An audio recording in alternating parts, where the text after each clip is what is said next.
안녕하세요. 저는 아직은 미혼인, 그러나 결혼식 준비까진 갔다가 파혼하고 다시 솔로가 된 여자입니다. 말 그대로 결혼을 약속한 예비 신랑이 있었는데 결혼식이 제대로 엎어졌다는 뜻입니다. 예비 신랑은 무엇보다 순수한 농촌 총각이었거든요. 대체 순수함으로 위장하여 다가오는 사람은 어떻게 구분을 하면 좋을까요? 이번 계기로 인해서 제가 사람을 믿는 게 참 두려워졌습니다. 이걸 하늘이 도왔다고 하는 게 맞는데도 여전히 마음 불편하네요. 제게 어떤 사연이 있었는지 한번 들어봐 주세요. 저는 농촌 일을 하다 올라온 순수 총각과 결혼식도 아닌 상견례를 앞뒀다가 파토가 나버렸는데요. 제가 30대 초반까지 연애를 못 해봤거든요. 그 이유가 집에 있는 걸 좋아하기도 했고, 재택근무를 하는 탓에 더 집에만 있게 된 것도 있었고, 말 그대로 집순이의 정석이었기 때문입니다. 주위에서 친구들이 연애 좀 하라고 하지만 전 30대를 넘긴 당시에도 연애보단 집에서 몸 편하게 쉬는 게 더 좋았던 사람이었어요. 연애를 해보지 않아서 연애가 좋은지 모른다는 친구도 있었는데 그 말도 일리가 있어서 친구들이 주선해주는 소개팅을 몇 번 나가보았으나 결국 어색함과 불편함을 이기지 못하고 또다시 집순이가 되길 반복한 삶을 살았어요. 이성 간의 교제가 말처럼 재밌지는 않구나. 그런 확신만 얻는 시간들이었습니다. 그러나 30대 중반을 넘기니까 희한할 정도로 설명이 안 되는 외로움이 찾아오는 겁니다. 30대 초반까지만 해도 외로움을 이길 만큼 저만의 시간이 중요했는데 나이가 들수록 제 시간을 가져도 채워지지 않는 무언가가 있더라고요. 이게 바로 외로움의 증가인가 싶은 생각이 들어서 저도 사람들이랑 어울려 놀아야 하나 고민하게 되었어요. 그래서 친구들의 추천으로 동호회를 가입해 봤는데요. 제가 찾은 동호회는 다름 아닌 모여서 책을 읽는 모임이었습니다. 한 달에 5만 원씩 회비가 있었는데 그걸로 동호회 사람들끼리 맛있는 것도 먹고 산책도 가고 평안한 시간을 보내는 그런 취미 활동이었죠. 역시나 살짝 귀찮은 부분이 있었지만 그래도 이전처럼 외로움은 덜어진 듯해서 꾸준히 다녔습니다. 거기서 만난 총각 하나가 있는데 그 남자가 바로 저와 결혼까지 갈 뻔했던 예비 신랑이었어요. 동호회 하다 보면 사람들이랑 친해지고 책 감상에 대한 의견을 나누면서 서로의 성향에 대해 알아가고 하는데 그렇게 친해진 예비 신랑과 의외로 대화를 많이 할 기회가 있었습니다. 예비 신랑은 저처럼 집에 있는 걸 좋아하고 시끄러운 장소나 사람 많은 곳을 꺼린다고 하더라고요. 공감대 때문인지 저는 오랜만에 마음을 놓고 얘기를 터놓을 수 있는 친구를 만난 것처럼 신이 나서 대화에 적극적인 태도를 취했습니다. 공통점이 많다는 이유만으로 오랜 친구와는 또 다른 편안함이 생기더군요. 게다가 예비 신랑 나이도 저보다 한 살밖에 많지 않아서 더 친구같이 느껴졌어요. 예비 신랑 얘기를 들어보니 예비 신랑은 농촌에서 쭉 지내왔는데 과거에 서울에 간 친구가 자신을 서울로 초대해서 몇 번 데리고 놀아줬다고 해요. 그전까지는 서울이라 하면 마냥 시끄럽고 어지럽다는 편견 때문에 발길을 안 했었는데 친구 덕분에 그런 고정관념을 떨쳐냈다고 하는 거 있죠. 그러면서 서울에 관심을 갖게 되었고 자기 또래들이 어울려서 이것저것 겪는 문화생활들이 점차 궁금해졌대요. 그래서 이 동호회도 관심 가지고 찾다 보니까 호기심이 생겨서 들게 되었다고 합니다. 그럼 어떤 일 하고 계세요? 여태 농촌에 계셨으면 농사일 하셨던 거예요? 모임을 매번 참석하시는 것 같던데 하시는 일에 무리 안 가나 싶어서요. 아, 예. 제가 부모님이랑 같이 일구는 논이 작게 있는데 유통업체가 많아서 돈 걱정은 크게 안 하고 살아요. 제가 서울 구경 좀 하고 오겠다니까 부모님께서 흔쾌히 허락해 주시더라고요. 아, 제가 농촌에 대해선 전혀 모르거든요. TV에서 드라마나 다큐로 본 게 달아서 어쩐지 여유가 있어 보이셨어요. 다 뒷받침해주는 힘이 있어서 그랬던 거구나. 예비신랑은 제 감탄에 쑥스러워하더니 오히려 자기는 불효자식이라고 하는 겁니다. 이유를 물어봤더니 어릴 때부터 지금까지 논리를 부모님과 자기 셋이서 일구고 있다며 다른 자식들은 자기 나이에 진작 부모님 용돈 드리면서 쉬게 해줄 텐데 그러지 못해 미안한 사정이라고 하는 거 있죠. 그 마음 자체가 이미 효심 깊은 자식이라고 느껴져 저도 모르게 예비 신랑의 자책에 잔소리를 얹고 말았습니다. 요즘 원수 같은 자식이 얼마나 많은데 그런 소리를 하세요. 요즘이야말로 기용 씨만큼 부모 생각하는 자식 드물어요. 저만 해도 부모님한테 안부 연락 못한 지 한 달이나 됐는걸요. 예비 신랑이 서슴없이 자기 가정사를 얘기해 주니까 저도 자연스레 가정사를 얘기하게 되었는데요. 저희 집 부모님은 아빠가 애국심이 깊어서 군장교로 일하신 분이세요. 지금은 정년퇴직하여 연금을 받고 노후를 즐기고 있는데 건물 하나를 매입해서 거기서 세를 받으며 소소한 용돈벌이를 하고 있다고 말해주었습니다. 그랬더니 예비 신랑이 저더러 건물주 딸이냐고 제가 감탄해줬던 것처럼 똑같이 놀려서 한참 히덕거리며 웃었던 기억이 납니다. 그 정도로 단기간에 친해진 거였죠. 그렇게 깊어진 인연은 어느새 연인으로 발전하게 되었고 예비 신랑은 저와 연애를 하면서도 늘 연애 초반처럼 쑥스러움이 많았습니다. 주로 먼저 리드를 하는 사람이 저였을 정도였어요. 예비 신랑이 내외를 한다기보단 저에 대한 배려가 너무 커서 손 한 번 잡는데도 굉장한 용기를 갖고서 물어보더라고요. 한 번은 데이트를 하다가 집까지 데려다준 예비 신랑이 작별 인사를 고했는데도 어물쩡거리며 발걸음을 돌리지 않는 겁니다. 얼마나 꾸물거렸으면 되레 제가 예비 신랑이 원하는 의미를 눈치채버렸지 뭡니까? 기용씨, 나 같은 여자 아니면 연애 어떻게 하려고 했대요? 이래서 결혼은 할 수 있으려나 모르겠네. 그냥 남자답게 한 번 안아달라고 해요. 미안해요.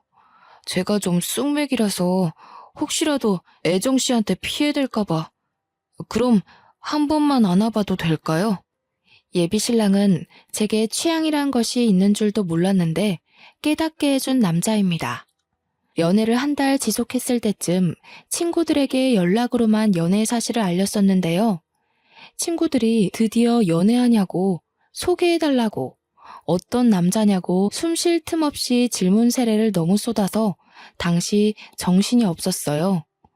너무나 순박한 남자라고 했더니 친구들이 저보고 남자가 잡혀 살겠다고 놀리기도 했습니다. 제가 집순이 생활에 연애를 못 해봐서 그렇지 맹탕인 성격은 아니었거든요. 한 번씩은 친구들이 무심하다, 까탈스럽다, 남자들이 그런 털털한 여자친구로 밖에 생각 안 한다. 이런 잔소리를 꽤 하곤 했으니 제가 어떤 타입의 여성인지는 감이 오시죠? 제가 봐도 친구들이 저 순박한 예비 신랑을 내가 잡아먹는 건 아닌가 놀릴만도 하더라고요. 친구들과 예비 신랑은 시간이 안 맞아서 직접 얼굴 보고 인사시키지는 못했으나 차라리 전 잘 됐다고 봅니다. 제 친구들 또한 성화가 얌전한 타입은 아니기에 아마 예비 신랑이 제 친구들을 마주했다면 기가 다 빨렸을지도 모를 일이었으니까요. 그런데도 제 예비 신랑은 자기 일정 때문에 친구들 못 만나줘서 미안하다고 제 친구들한테 자기 이웃이하는 과수원에서 사과를 인당 한 박스씩 보내준 거 아니겠어요? 야, 네 애인 장난 아니야. 그 남자 꼭 잡아. 연애 안 하더니 그렇게 좋은 남자 만나려고 네가 여태 솔로였나 보다. 너 진짜 잘해라. 그런 남자 놓치는 것도 죄야. 부러운 기집애. 나는 남자 수십 명을 만나도 그런 벤츠는 안 오던데. 무슨 복을 타고 났으면 이렇게 잘난 남자가 우리 애정이한테 붙었대? 거기 독서 모임 어디야? 나도 좀 가자. 친구들이 저를 공격하면서 예비 신랑을 치켜 세워주는데 이게 그렇게 기분 좋은 일인지 몰랐네요. 예비 신랑한테 뭘 그렇게까지 했냐고 한 소리 하긴 했지만 고마운 건 사실이었기에 저는 정말 이 남자를 놓치면 안 되겠다고 마음먹었습니다. 그 뒤로 저는 더 예비 신랑에게 적극적으로 진심을 드러냈죠. 그렇게 깊어진 사이는 나날이 더 발전하여 끝내 양가 어른께 인사를 올릴 약속까지 잡게 되었습니다. 연애를 한 지 반개월 만에 결정된 일이었죠. 저는 예비 신랑 덕분에 농촌이란 곳에 난생 처음 구경을 갈 수 있었는데 제 눈에 들어오는 모든 전경이 마치 옛날 드라마인 전원일기를 보는 듯한 하더라고요. 드라마 속을 걷고 있는 기분이 들어 즐거웠고 또 농촌이 주는 잔잔하고 편안한 분위기는 제 감정을 들뜨게 만들기 충분했습니다. 그리고 예비 신랑이 자기가 일하는 곳이라며 보여준 돈은 정말 제가 살면서 볼 수나 있을까 싶을 만큼 큰 땅이었어요. 기용 씨, 이건 그냥 작은 땅이 아니잖아요. 지난번에 저한테 소소한 땅덩어리라고 하지 않았어요? 이 정도면 10,000평은 될 것 같은데요. 아, 초면이기도 했고 정말 별거 아닌데 자랑식으로 들릴까봐 그랬어요. 10,000평 조금 넘는 거 맞아요. 많은 유통업체랑 계약을 하려면 이 정도 땅은 되어야 되거든요. 당시 예비 신랑의 겸손과 민망해서 저를 제대로 못 쳐다보는 순수함에 또 한 번 마음이 흔들렸습니다. 원래부터 그게 참 매력인 사람이었어요. 상견례차 인사를 드리기 위해 찾아왔지만 예비 신랑의 고향을 진작 와보지 못한 것이 아쉽기까지 하더라니까요. 또 결혼에 대한 생각이 없던 제게 결혼을 마음먹게 해준 남자가 이렇게 순하고 착한 남자라서 얼마나 1000번 만번 안도를 했는지 몰라요. 그렇게 예비 신랑 부모님을 뵈러 집을 방문했는데 집은 서울만큼은 아니었으나 그렇다고 막 초가집 같고 그렇지는 않았습니다. 조금 보안이 부실한 주택 같은 느낌이었어요. 보안이 이렇게 부실해도 도둑 한 번 들은 적 없다면서 예비 신랑은 그저 허허 웃기만 하더군요. 저는 이 동네 사람들을 일일이 만나보지 않아도 이미지가 훤히 보이는 듯 했습니다. 대부분 예비 신랑처럼 인정 많고 겸손할 게 분명하겠죠. 예비 신랑에게 놀랄 일은 이뿐만이 아니었는데요. 알고 보니 예비 신랑이 이 촌동네 이장님의 아들이었던 거 있죠. 어쩐지 예비 신랑 고향집이 유독 여태 지나쳐온 곳들보단 멀끔해 보인다 싶었어요. 나름 예비 신랑과 대화를 많이 해서 꽤 많이 알고 있다고 생각했는데 여전히 놀랄 일이 있다는 것이 또 매력으로 다가오더라고요. 왜 진작 말 안 해줬는지는 서운하지 않았습니다. 예비 신랑 성격이 워낙 나서서 발설하는 타입이 아닌 걸 알기에 이해하기 때문이죠. 예비 시부모는 저더러 서울에서 온 귀한 손님이라고 정말 중요한 사람 취급을 해주었는데요. 거기서 저는 친정 부모한테도 못 받아본 관심과 애정을 한가득 받았습니다. 서울 사람들은 이렇게 때깔부터가 다르더라. 아가씨, 밥은 먹었어? 이런 걸 먹을지는 모르겠는데 내 나름 읍에 가서 오리고기 좀 사왔어요. 에이? 오리고기를 사왔어? 내가 소고기로 하자고 했잖아. 서울 사람들은 그런 냄새 나는 음식 안 먹을 텐데. 아니요, 아버님. 저 오리고기 제일 좋아해요. 어머님, 제 준비하는 거 도와드릴게요. 채소부터 씻으면 될까요? 혹시 이 채소도 직접 키우신 거예요? 그래요. 그거 우리 바깥 양반이 직접 키운 건데 실하고 맛나요. 서울에서 먹는 채소랑 다른 느낌이니까 양껏 먹어봐요. 그리고 준비는 다 했어. 가서 앉아 있어요. 애정씨, 이리 와서 앉아 있어도 돼요. 이미 다 차려져 있는데요, 뭘. 부모님 도우는 건 제가 할 테니까 쉬어요. 여기까지 걸어 들어오느라 고생했잖아요. 차가 진입하기엔 다소 어려운 길목 끝에 있던 집이었기에 한 20분을 걸어서 당도했던 걸로 압니다. 걸어오는 내내 예비 신랑과 대화도 하고 농촌 전경도 마음껏 구경할 수 있어서 좋았는데도 예비 신랑은 제게 계속 미안해 하더라고요. 괜히 집에서 쉬는 거 좋아한다는 얘기를 했었나 봐요. 저도 나름 걸을 때는 걷는 사람인데 저를 마치 공주마마 취급하는 예비 신랑이 황당하고 재밌기만 했습니다. 예비 시부모와 저녁 한 끼만 했는데도 벌써 시댁과 한층 가까워진 기분이었어요. 시골 인정이 좋다는 말도 다 옛말이라고 들었는데 제가 느낀 분위기는 분명 시골 정이 어느 정도 묻어난 느낌이었습니다. 초면인데도 하룻밤 자고 오고 싶을 만큼 마음이 편했던 시간이었다는 거죠. 예비 시부모와 무사히 인사를 나누고 왔다면 그만 안심해도 될 법한데 저는 오히려 긴장이 솟구치더라고요. 친정 분위기는 예비 시댁만큼 따뜻하지 않거든요. 부모님이 제게 무심한 것이 아니라 저희 가족은 서로의 삶을 존중하기 때문에 평소에도 부모건 자식이건 굳이 먼저 연락이나 안부를 잘 묻지 않아요. 저 또한 친정을 오랜만에 찾는 건데 예비 신랑까지 데리고 가려니까 걱정될 수밖에 없었습니다. 그렇게 다복한 가정에서 지냈을 예비 신랑이 다소 삭막한 저희 부모님한테 상처라도 받을까봐 염려되었어요. 아니나 다를까 친정 부모에게 드리러 갈 때는 집이 아닌 웬 절에서 약속을 잡았는데요. 친정엄마는 전업주부인데 예전부터 꾸준히 절에 다니고 있었고 석가탄신일엔 그 절에 가서 행사를 도울 만큼 스님과 친분이 있기도 했습니다. 아주 어릴 때 엄마 따라 절에 한번 가봤는데 그 절이 워낙 작고 볼품없어서 당시 제가 갔을 때도 이런 게 석가탄신일 기념인가 싶을 만큼 사람이 없었어요. 제가 신경 쓸 일은 아니지만 손님도 안 오는데 부지런히 행사를 하는 것도 제 기준에서 이해가 되질 않았습니다. 어쨌든 아빠도 요즘 적적한 하루를 달래기 위해서 엄마 따라 절에 드나들고 있었으니 저희까지 절로 부르더라고요.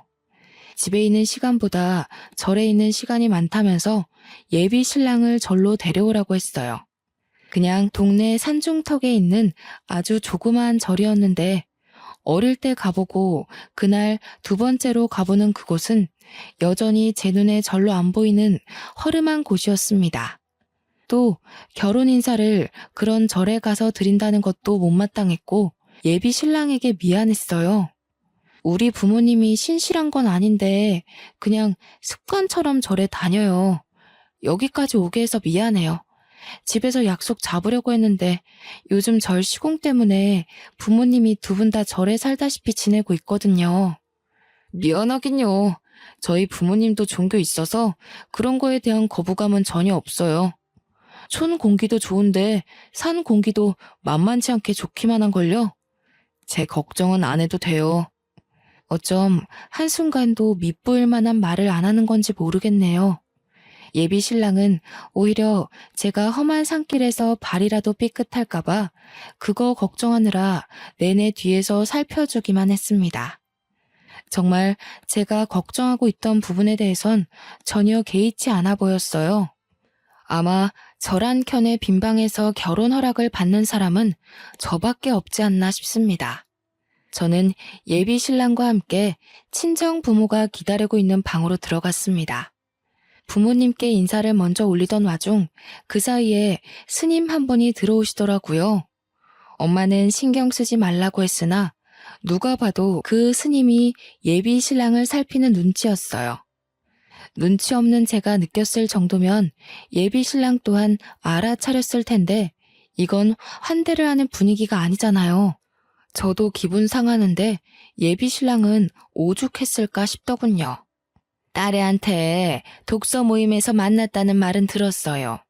나이가 꽤 되는 것 같은데 아직 결혼을 안 하고 있었던 이유가 있을까요? 실례되는 질문이려나? 실례는요. 단지 부모님 모시고 일만 하느라 결혼 정년기를 모르고 넘겼던 것도 있고 또 애정씨 만나기 전에는 딱히 결혼에 관심이 없었습니다. 부모님께서 한 번씩 선자리를 알아봐 주기도 했는데 억지스러운 만남 때문인지 마음이 잘 안 가더라고요. 그럼 현재도 논일을 하고 있는 겁니까? 구체적으로 어떤 일을 어떻게 하는지 듣고 싶네요. 적어도 제 딸애가 어떤 일하는 사람한테 시집을 가는지는 알고 있어야 된다고 보거든요. 좀 무례하더라도 이해해줘요. 그럼요. 요즘 결혼해서 딸 시집 보내는 것만큼 제대로 알아봐야 되는 게 없잖아요. 저는 20년간 부모님과 같이 벼농사 하면서 농수산식품 업체에 유통을 하는 일을 하고 있습니다. 현재 협업 중인 소비처는 6군데 정도 되고요. 애정 씨와 결혼만 허락해 주신다면 집이랑 혼수는 전혀 걱정할 필요 없다고 말씀드리고 싶어요. 워낙 감정 표현에 서툰 사람이라서 친정 부모의 압박 눈빛에 주눅이 들 거라고 생각했는데 예비 신랑은 생각 외로 부모님께 자기 의사를 잘 전달하더라고요. 제가 알던 모습과 다르게 이런 강단 있는 면모를 또 처음 봤던지라 그날 예비 신랑을 향한 제 마음이 더 커졌을 겁니다. 친정 부모의 의중이 어떤지 저 또한 제대로 묻지 못해서 잘 모르지만 우선 예비 신랑과 작별 인사를 하는 얼굴은 그리 어둡지 않았어요. 그러나 평소에 표정을 확연하게 드러내는 분들이 아니거든요. 그래서 저 얼굴이 예의상인지 진심인지 확신하기는 쉽지 않았습니다. 친정 부모와 인사를 끝마치고 산을 내려와서 저는 예비 신랑한테 사과를 했어요. 스님이 저희 나갈 때까지 지켜보고 있었던 것도 친정 부모의 압박 신문도 그냥 그곳에서 느꼈던 모든 분위기에 대해 용서를 구했어요. 괜찮다니까 그러네요. 딸이 좋은 남자한테 시집가길 바라는 마음에 그런 거잖아요. 만약 제 딸이 시집을 간다고 남자를 데려왔다면 저 또한 애정씨 부모님처럼 똑같이 그랬을 거예요.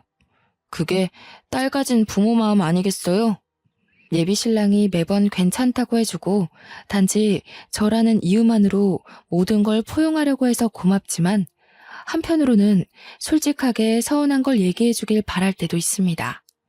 분명 마음 한켠에서 속상한 것이 있을 텐데도 그마저 그냥 합리화하려는 것 같아 제가 다 걱정이 되더라고요. 저한테는 밝히지 않지만 분명 속상했을 예비 신랑을 위해서 제가 할 수 있는 일은 친정 부모님의 솔직한 인정밖에 없다고 생각했습니다. 그래서 그날 이후 부모님께 온 연락을 통해서 저는 예비 신랑의 장점을 더 어필하려 했어요. 그런데 말입니다. 엄마가 먼저 예비 신랑 평판에 대해 선수를 쳐버리지 뭡니까? 스님이 조상부터 대대로 관상 공부를 해오셨던 분이야. 아무래도 그 남자랑 그만 갈라서는 게 좋겠구나. 스님 말로는 그 남자 인상이 사기꾼 상이래. 뭐? 엄마 아빠 생각해서 한우까지 사들고 간 사람한테 너무한 거 아니야? 그 스님이 뭘 안다고 기웅 씨를 함부로 판단해. 기웅 씨 그 스님보다 내가 더 잘 알아. 관상 그런 거 다 미신인 거 몰라? 들어서 나쁠 거 있어? 그 총각 관상이 그렇다는데 어쩌겠어. 시간 두고 차차 정리해라.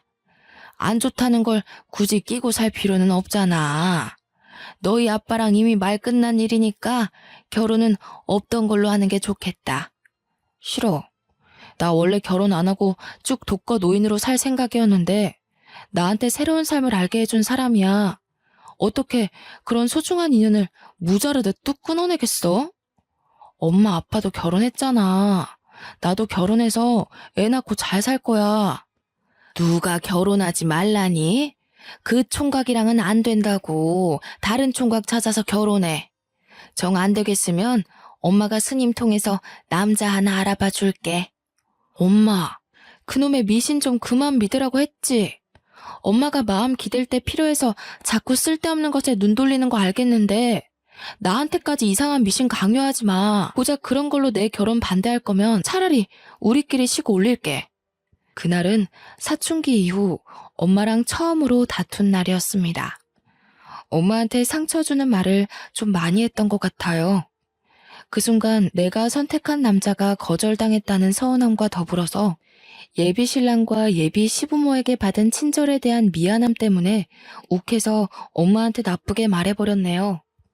현재는 제 인생에 손꼽을 정도로 후회가 되는 날이기도 합니다. 다 제 성견지명이 부족했던 탓이겠죠. 한동안 친정 부모한테서 문자 몇 번 왔는데 오는 연락들이 전부 그놈의 관상 타령이었습니다. 예비 신랑 만나지 말라는 연락만 계속 오더라고요. 부모님한테 문자를 이렇게 많이 받아보는 것도 학생 때 이후로 처음이었습니다. 엄마한테 막말한 건 미안했지만 그래도 끝까지 딸 마음은 고려하지 않는 부모님이 미웠어요. 자식 이기는 부모 없다는데 우리 부모님은 제가 절대 결혼 못하도록 혈안이 돼서 지켜봤습니다. 엄마가 특히 미신을 잘 믿는 사람인데요. 무당, 목사, 스님 가리지 않고 그런 사람들을 믿어요. 신을 모시는 존재들은 남다르다나 뭐라나. 여태 그런 엄마의 마음을 존중해주면서 터치하지 않았는데 그게 제 삶에 영향을 미치는 거라면 저는 갈등을 일으킬 수밖에 없다고 봅니다. 자식이라고 모두 부모가 가는 발자취를 따라가야 하는 건 아니잖아요. 저와 예비 신랑의 상견례는 저희 부모님 반대로 결국 미뤄졌습니다. 마음 같아선 부모님 몰래 결혼을 올리고 싶었지만 예비 신랑이 떳떳하지 못한 결혼은 하고 싶지 않다고 해서 어쩔 수 없이 보류하기로 선택했어요. 그도 그럴 것이 답도 없는 상태에서 만남을 한 해나 훌쩍 넘겨버렸는데요. 그제서야 예비 신랑이 불안감을 비추기 시작하더라고요. 여태 내내 괜찮다고만 했는데 도통 이대로는 안 될 것 같다는 생각을 드디어 느낀 것 같았죠. 우리 결혼 못하게 되면 어쩌지? 내가 자기 말고 다른 여자를 사랑할 수 있을지 모르겠는데 어떻게 방법이 없는 걸까? 그냥 우리 이대로 그만해야 되는 건 아닐까? 그만하긴 뭘 그만해. 우리가 여기까지 어떻게 기다렸는데 무조건 결실 맺어야지. 내가 부모님이랑 연 끊을까? 우리 그냥 몰래 도망쳐서 외국 가서 살래? 그건 안 돼. 어떻게 천륜을 끊으면서까지 잘 살길 바라겠어. 그런 강큰 짓은 절대 안 해. 그렇게 한다고 하더라도 결코 행복하지 못할 거야. 친정 부모의 허락이 없다면 이 결혼은 몰래 진행시키는 수밖에 없는데 예비 신랑은 꼭 정식으로 인정받으려고만 하더라고요. 그렇다면 저도 친정 부모와 다투는 건 진이 빠져서 더는 못하겠고 제가 할 수 있는 건 불안해하는 오직 예비 신랑을 지켜보는 것밖엔 없었습니다. 나중엔 제가 예비 신랑한테 미안함을 넘어서 연민까지 느끼고 있더군요. 지치지도 않는지 예비 신랑은 우리 부모님께 무조건 인정받겠다고 노력하는 착한 마음씨까지 보였습니다. 그런 예비 신랑은 저 또한 놓치고 싶지 않아서 저는 결국 최후의 수단으로 임신을 제안했어요. 그랬더니 예비 신랑이 아주 식겁하는 거 아니겠습니까? 이번에는 제가 부모님과 연을 끊겠다고 한 것보다 더 과한 반응이었습니다. 뭘 그렇게 놀라. 어차피 우리 결혼하게 될 거고 그럼 애도 가질 텐데. 혼전 임신을 하면 우리 부모님도 허락해주지 않겠어? 비록 억지로 허락을 받아내는 꼴이겠지만 그래도 이대로 계속 지내는 것보단 나을 거야. 말도 안 되는 소리 하지 마. 다 절차가 있는 건데 무슨 그런 말을 해. 그리고 나 혼전 순결이라고 했잖아. 애 생기면 두 분이 더 가만 안 있을 거야. 예비 신랑은 저와의 결혼은 재촉하면서도 도리가 아닌 방법은 절대 가려고 하지 않았습니다. 처음엔 그런 정직한 모습들이 좋았지만 나중엔 좀 답답하더라고요. 언제까지 연애만 할 수 있는 것도 아니고 결혼을 못할 거면 결국 우리는 헤어지는 길밖에 없었으니까요. 제가 그렇게 말을 해줬는데도 예비 신랑은 끝까지 자기 길만 고집했어요. 그렇게 저희는 또 기약 없이 결혼을 미루고만 있었는데 어느 날 예비 신랑이 제게 한 가지 제안을 하는 겁니다. 동거를 시작하자고 했어요. 그러면서 조건이 지킬 건 지키면서 말 그대로 동거만 하자고 하대요. 자기가 우리 부모님한테 잘 보이고 싶어도 서울이랑 농촌 사이의 거리가 너무 멀다 보니까 왔다 갔다가 힘들다면서 결혼 허락 떨어질 때까지만 제 집에 얹혀 지내면 안 되겠냐고 하더군요.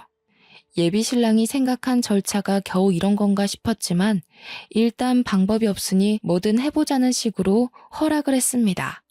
사실 동거를 생각 안 해본 게 아닌데 예비 신랑이 좀 보수적인 것 같아서 차마 꺼내지 못한 제안이었었거든요. 먼저 동거 제안을 해주니까 그만큼 예비 신랑 마음이 상당히 조급하다는 것이 느껴지더라고요. 그렇게 저는 예비 신랑과 결혼 아닌 동거를 하기 시작했습니다. 우리의 동거는 정말 그냥 룸메이트나 다름없었어요. 커플처럼 꽁냥대긴 해도 고작 그게 다였고, 잘 때는 각방을 썼죠. 제 집이 부모님이 매매해준 자가인데다가 혼자 살기엔 집이 좀 큰 편이었는데요. 그래서 사람 하나 더 있다고 문제될 건 없었지만 어째서 더 외롭게 느껴지는지 모르겠더군요. 어쨌든 동거를 시작한 뒤로 예비 신랑은 그렇게 우리 부모님을 몇 번이나 뵈러 갔다가 쫓겨나기를 반복했습니다. 예비 신랑이 받는 상처를 눈뜨고 지켜보는 저도 괴로워서 그만하라고 했더니 예비 신랑은 꿋꿋하게 그럴 수 없다면서 필요 이상의 끈질긴 모습을 보였어요. 해볼 만큼 해보고 포기해야 나중에 후회가 없지. 나도 마지막 지푸라기 잡는 심정으로 자존심 다 포기하고 애쓰는 거야. 그만큼 자기를 원하니까. 나랑 자기를 위해서면 이 정도는 아무것도 아니야. 예비 신랑마저 고집이 굳건하다 보니까 이젠 제 입장만 참 난처하더라고요. 친정 부모도 설득 못해 예비 신랑도 못 말려. 어쩌다 이런 기막힌 상황까지 와버렸는지 이 모습을 지켜만 봐야 하는 하루하루가 스트레스였습니다. 그런데 이때 끝까지 막아내지 못한 분화구가 결국 빵 터지고 마는 사고가 일어났습니다. 저는 만화가라서 집에서 발주받아 보내주는 일을 하는데요. 한날 제가 새벽 늦게까지 일하다가 오후까지 잠을 잔 적이 있었습니다. 아무리 바빠도 예비 신랑과 아침을 먹기 위해서 눈을 뜨곤 했는데 그날따라 스트레스 때문인지 피로함이 배로 덮쳐오더라고요. 예비 신랑이 그걸 알고 일부러 저를 깨우지 않았나 봅니다. 해가 다져서 일어나 거실로 나갔더니 잠깐 외출한다는 쪽지만 남겨져 있더군요. 시간이 많이 늦었는데 또 혼자서 부모님을 만나러 간 것 같아 부모님한테 전화를 걸어봤습니다. 무슨 소리야? 안 왔는데? 넌 전화해서 한다는 소리가 그 총각 얘기밖에 없니? 이참에 말 좀 전하자. 우린 너희 둘 결혼 허락할 생각 없으니까 제발 좀 그만 오라고 해. 듣자 하니 부모님은 예비 신랑의 행방을 전혀 모르는 눈치였어요. 예비 신랑한테 연락했는데도 연락이 안 돼요. 친정 부모를 찾아간 게 아니라면 도대체 아침부터 해가 진 시간까지 어디서 뭐 하는 거지? 궁금하더라고요. 계속 기다렸지만 예비 신랑은 다음날 아침이 될 때까지 결국 집에 들어오지 않았습니다. 애초에 짐을 들고 오지 않았기 때문에 예비 신랑이 사용하던 방은 한결같이 깨끗했는데요. 방을 살피다가 그냥 나가려는 그때 문득 침대 밑에 뭐가 비죽 나와 있는 것이 눈에 들었어요. 꺼내봤더니 다른 게 아니라 바로 제 통장인 겁니다. 그 통장은 제가 지난해에 다 쓰고 수납장 한 구석에 처박아뒀던 거예요. 대체 이게 왜 예비 신랑의 방에 있는 걸까요? 그때 왜 그런 촉이 들었는지 모르겠지만 저는 당장 통장을 모아놓은 수납장으로 갔습니다. 그것을 열었는데 역시 여자의 촉은 무시 못한다고 통장이랑 도장이 싹 사라지고 없는 거 아니겠습니까? 보고도 순간 내가 무슨 일을 당한 건지 몰랐어요. 발밑부터 차차 올라오는 불안감을 억누르며 침착하게 다시 예비 신랑한테 전화했습니다. 그러나 이젠 전화가 꺼져 있기까지 하네요. 그때까지도 제게 일말의 신뢰가 남아 있었는데요. 나중에 보니까 예비 신랑이 손댄 게 통장뿐만이 아닌 거 있죠. 부모님이 선물해준 명품 시계며 액세서리 등 비싼 것만 싹 사라졌더라고요. 명품도 명품이지만 저는 우선 없어진 통장 때문에 아침부터 은행을 찾아 계좌를 조회해봤습니다. 은행원으로부터 하나같이 전부 빈 통장이라는 말만 들었지 뭡니까? 그때서야 저는 머릿속이 탈탈 털리고 말았죠. 말 그래도 온전한 이성을 붙들고 있을 수가 없었어요.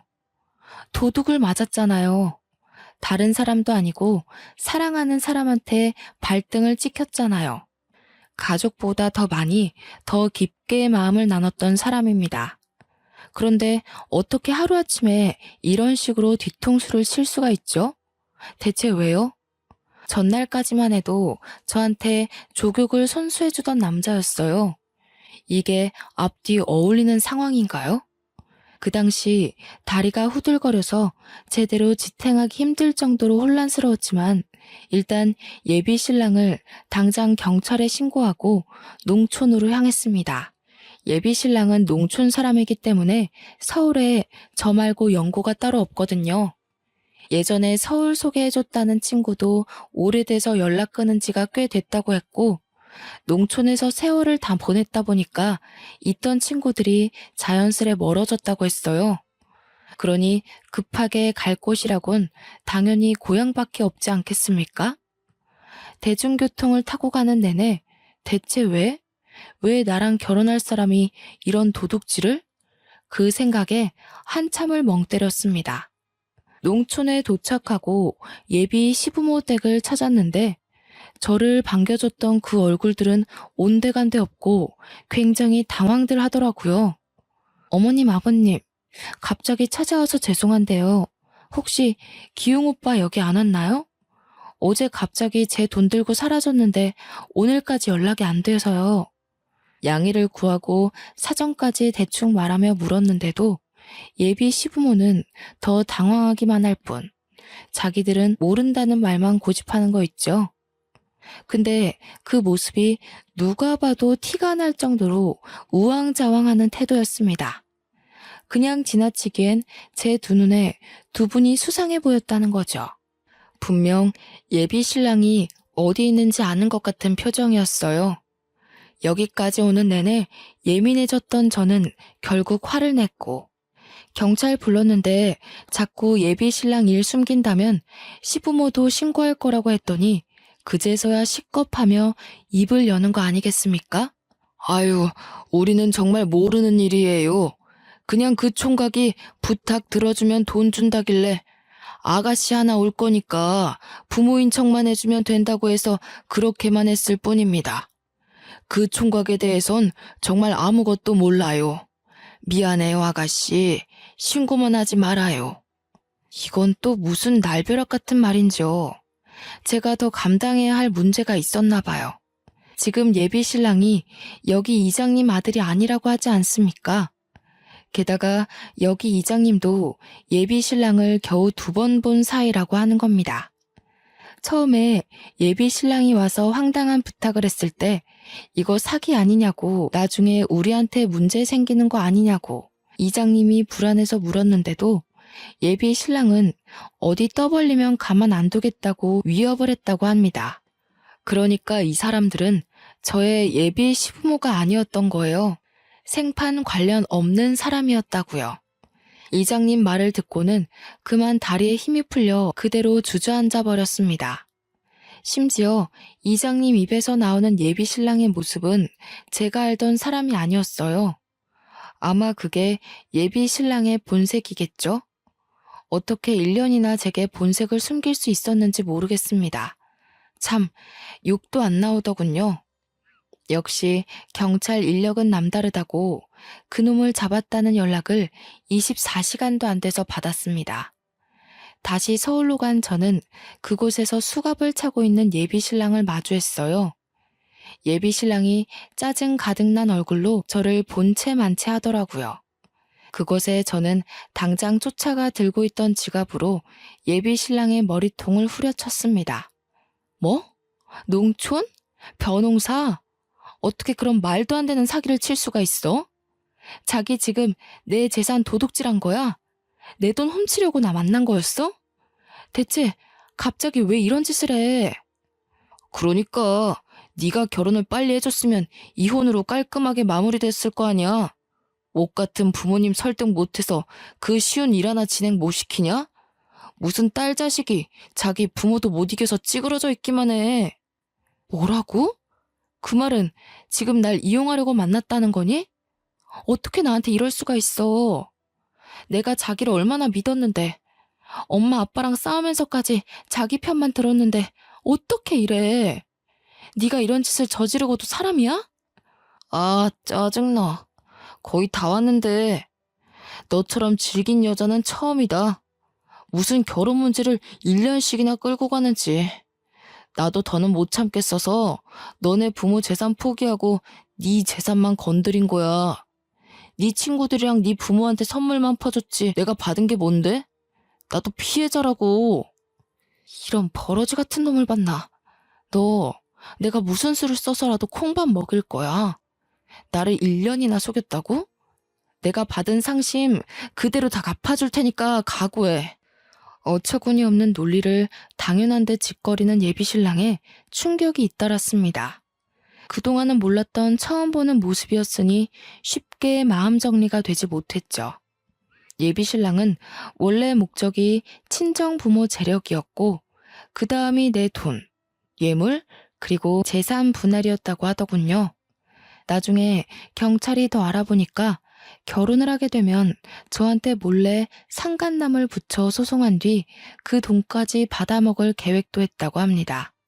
자기도 길게 들인 시간에 비해 얻은 것이 하나도 없어서 홧김에 직접 진술했대요. 당연히 제가 뒤이어 신고했던 농촌 이장님도 조사 차원에서 경찰서를 방문했습니다. 예비 신랑과 서로 마주치고는 농촌 이장님이 예비 신랑을 막 나무라는데 예비 신랑이 이장님한테 찍소리도 못하게 위협을 주더라고요. 경찰이 아니었다면 한 대 칠 개새도 있었던 것 같아요. 결국 예비 신랑이 제게 말했던 것들 중 진짜는 하나도 없었던 겁니다. 연이어 닥치는 충격에 저는 결국 울음을 터뜨리고 말았는데요. 예비 신랑은 그 와중에도 자기가 훔친 것들을 내놓기 싫어서 숨기느라 경찰이랑 실랑이를 벌이고 있었습니다. 소식을 들은 친정 부모가 경찰서에 있는데 부모님은 제 탓을 하지 않고 예비 신랑만 욕을 하면서 고소할 거라고 맞대응했고요. 이제 보니 예비 신랑이 애 안 갖겠다고 한 것도 부모랑 영 끊지 말라고 말한 것도 전부 자기 발목 잡힐 일 만들기 싫어서였고 부모님 재력을 포기 못해서였던 거죠. 생각할수록 열이 받쳐서 저는 그대로 신고 있던 운동화를 벗어 예비 신랑 등짝을 패기 시작했습니다. 예비 신랑은 묶여 있어서 처맞기만 했는데 형사들도 저를 설렁설렁 대충 말리기만 할 뿐 죄질 나쁜 예비 신랑이 실컷 맞도록 내버려두는 수준이었어요. 그 와중에 더 놀라웠던 건 예비 신랑이 결혼 이후로 접근해서 돈을 뜯어낸 게 한두 사례가 아니라는 거 있죠.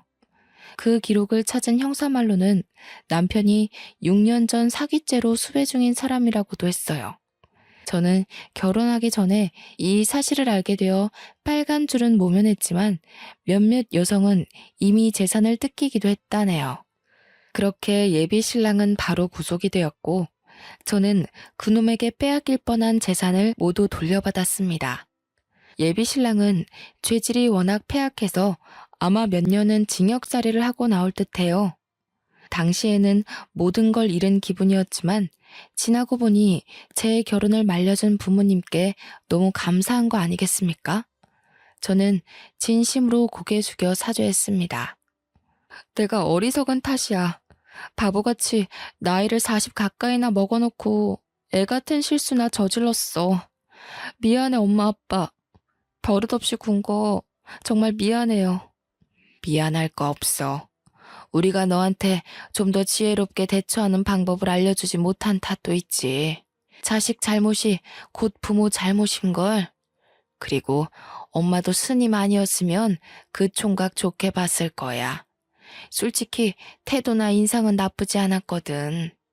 우린 한 거 없어. 다 스님께서 앞 내다보는 능력이 좋으셨던 거지. 듣고 보니 스님의 덕도 있더라고요. 그래서 저는 스님께도 인사를 드리기 위해 부모님과 나란히 절을 찾았습니다.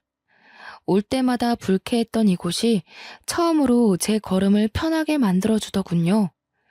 친정 부모가 먼저 자식 인생 구제해준 스님께 감사하여 보답을 해주고자 했는데 스님이 당연하게 한사코 거절을 했습니다. 저희 정말 큰일 날 뻔했어요. 다른 것도 아니고 제 딸 인생에 큰 은혜를 주신 분인데 저희가 어떻게 모른 척 받기만 하겠습니까? 제가 생각을 해봤는데 이 조그마한 절을 확장하면 어떨까 싶어요. 공간이 넓어지면 스님 생활도 편리해질 거고 저희도 공양하는 데에 좀 더 신경을 기울일 수 있을 것 같은데요. 스님은 다 허물어져 가는 절에서 홀로 계셨는데요. 아빠의 제안을 더는 거절하지 못해서 결국 수긍을 했습니다. 현재는 지역 사람들이 와서 공양을 하고 가는 대표 절로 자리매김해가는 중이에요. 그 덕을 스님은 잊지 않고 저희 부모님한테 또 베풀어 주는 거 아니겠습니까? 어른들이 나누는 배려의 무한 굴레 속에서 저 또한 많은 걸 깨우쳤고 종종 절에 가서 만화를 그리다가 내려오기도 합니다. 그 장소가 그렇게 일 능력이 팍팍 오를 수가 없어요. 그 덕분에 최근 자주 절을 들락날락거렸는데요. 한날은 저를 찾아온 손님이 제가 문 열어놓고 작업 중인 곳으로 기웃거린 적이 있었어요. 그 남자가 제게 뜻밖의 관심을 보여주더라고요. 저는 과거에 전 남친한테 당한 게 있어서 더 이상 남자와의 미래는 생각지 않고 있었습니다. 그래서 외면하려고 했는데 알고 보니 그 남자가 스님의 조카라고 하는 거 아닙니까? 스님이 제가 본 뒤 결혼해서 잘 살 상이라면서 일부러 조카를 불렀다고 하는데 마음적으로 여유가 있으면 만나보라고 하는 거 있죠? 스님의 제안이니 대차게 거절하기도 좀 그래서 현재는 억지스럽지 않을 만큼 쉬엄쉬엄 서로 알아가는 중에 있습니다. 적어도 한 1, 2년은 섣부르지 않게 제대로 알아볼 생각이에요. 그래도 살면서 사기는 안 당하고 살 거라고 생각했는데 성격이 까탈스러우면 뭐합니까? 결국 콩깍지가 씌어지면 멍청이처럼 아무것도 못 보는데 말이죠. 저의 덜 떨어지는 성견지명 때문에 하마터면 제 부모님한테도 어마한 피해를 줄 뻔했잖아요. 지금도 충분히 부모님께 죄송한데 이보다 더한 잘못을 저질렀다면 어땠을까? 정말 상상만 해도 끔찍한 현실이었을 겁니다. 이래서 이성을 지배하는 감정의 움직임이 참 무서운 법이라고 하나 봐요. 앞으로는 사람 만나는 데서 정말 신중을 기울여야겠습니다. 누가 정답 좀 옆에서 알려주면 좋겠네요. 다들 저보다 현명하게 대인관계를 관리하실 거라고 봅니다. 부디 삶에서 사람에게 뒤통수 맞는 일은 없기를 간곡하게 기원하겠습니다. 지금까지 제 글 감상해 주셔서 감사합니다. 좋은 하루 되세요.